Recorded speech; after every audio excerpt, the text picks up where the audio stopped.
নদুৱাৰ সমষ্টিৰ বাবে এটা অতি গুৰুত্বপূৰ্ণ দিন।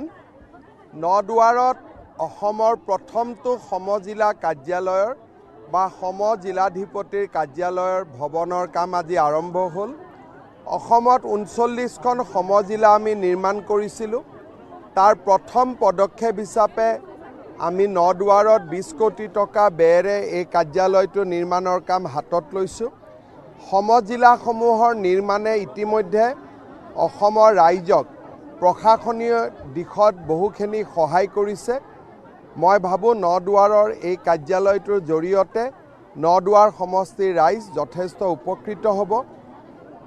আমি আজি নদুৱাৰ সমষ্টিত পদ্ম হাজৰিকা ডাঙৰীয়াৰ আগ্ৰহক্ৰমে অসমমালাৰ এটি নতুন পথ, এখন নতুন দলঙকে ধৰি কেইবাটাও উন্নয়নমূলক কাম কাজৰ কথাও ঘোষণা কৰিছোঁ। কেইবাখনো হাইস্কুল, হায়াৰ ছেকেণ্ডেৰী ইয়াত 8 কোটি টকা ব্যয়েৰে নিৰ্মাণ হৈ আছে। ষ্টেডিয়ামৰ কাম হৈ আছে।